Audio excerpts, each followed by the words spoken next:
Tommy was the type of guy, he would buy some potatoes and hamburgers and cook himself a dinner. At 21 years old, that's like really a, you know, pretty cool thing to do rather than eat some dope and potato chips. Tommy was important to the sound, do you feel? No. No? No.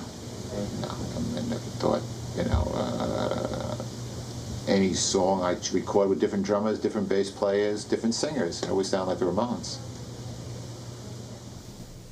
He was pretty important to the sound of the band, don't you think? No. Really? Not at all. I think Tommy was in the right place at the right time.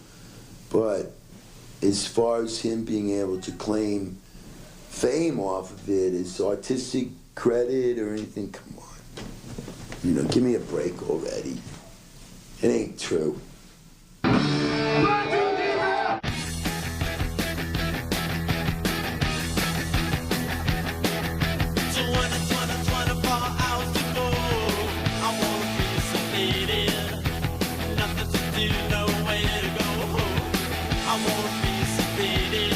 After Rocket to Russia, getting into Road to Ruin, I mean, we spent a lot of time making that record. They wanted to make a big record. They wanted to make a record that was commercially viable and that would get a wider audience.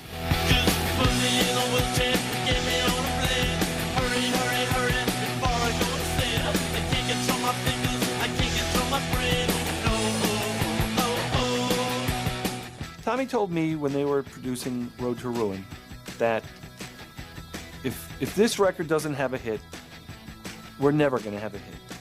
Joey always thought the next record was going to be their hit. He was an eternal optimist. Tommy was very realistic. The record company couldn't make our record sell. So who are they going to blame? They don't want to blame themselves. Their marketing department can't sell the damn thing. So, you know, it must be the producer.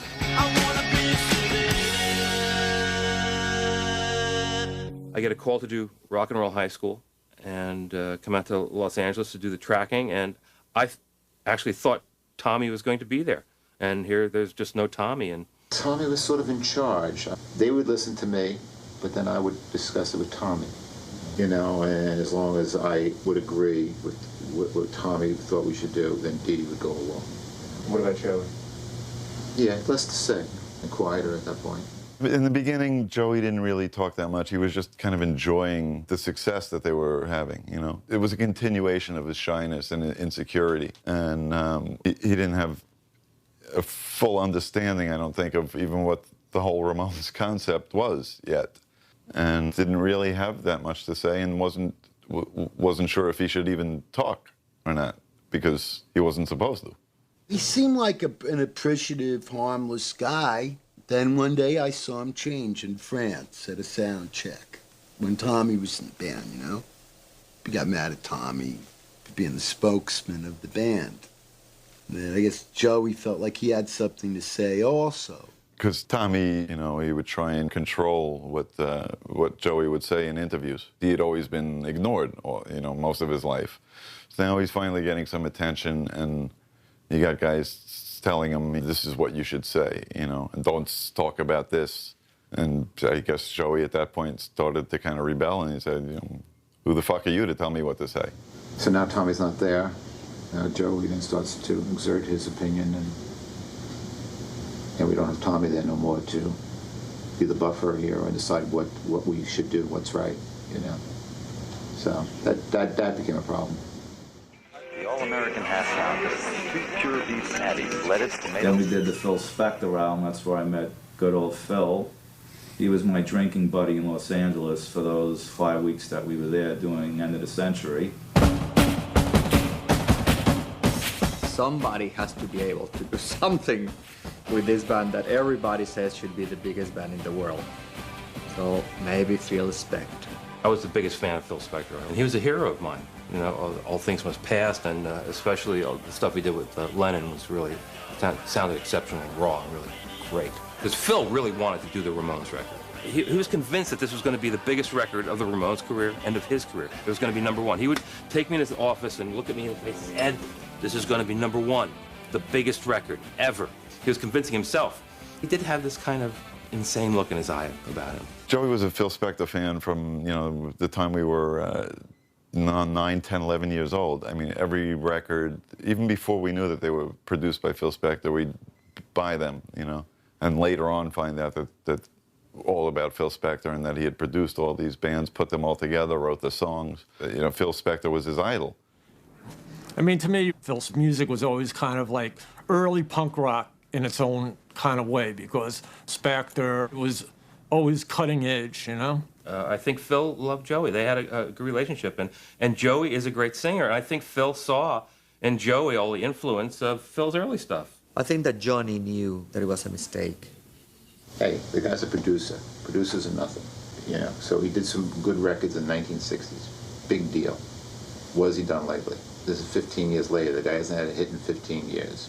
Phil's not in there doing this thing like, we're going to recreate this, or, I'm going to make you the Beatles, or it's just like, man, you rock and roll, you know the New York stuff, it's easy for me, I understand what you guys want to do. That's right. It's a no-brainer. Let's just go make the record. That's right. You're the Ramones, I'm Phil Spector, you be the Ramones, I'll be Phil Spector, and we'll have an album. Joey working with Phil Spector helped him overcome any kind of insecurities he had more than any other one thing that happened in his career. He was interested in the power of the band, but he was interested in Joey's vocals. And he spent a long time with Joey on the vocals. Phil was kept doing that throughout the whole session. Before we did it, Joey. Treated us like we weren't even there. And, Phil Spector, he invited us back to his house. And it was like, great, let's go up there and see what it's like. Well, Phil liked to do his preaching and telling them stories about rock and roll, which, Joey's a rock and roll fanatic. Then he started raving and putting on like weird horror movies and things, and we wanted to go, but he didn't want us to go. He said, "You're gonna stay here for a while, He had his guns and things in the house and stuff. And at one point, Phil pulls out his gun. Everyone dived behind the couch. He's kept us hostage for a while up there. Well, check it out. The Ramones, a garage band, very intellectual, very hip. And all of a sudden, he finds himself working with a serious, hardcore, professional producer of the highest order. He had this little treasure chest of stuff next to him in a cooler, and he would have his Manischewitz, some kind of wine in there, in a thermos. At this point, Phil was drinking, I was drinking, Dee Dee was doing drugs, and, there was a lot of clash of personalities during those sessions. Phil would make them play one note like 60 or 70 times. The Johnny nightmare story of playing that first chord to Rock and Roll High School. We did like 2 takes. We went in and listened to it. And Phil played it back. I think I counted around 160 times. To Johnny, that must be like the Chinese water torture. So we hit the chord, and he paces around the room for about 3 hours, cursing. And he would stop the tape, and he would stomp his feet on the floor, and go, shit, bitch, fuck, shit, fuck, for God knows what reason. Go back, play the chord again, play the chord, paces around the room for 3 more hours, cursing at the engineer and insulting him. And this goes on for like 12 hours.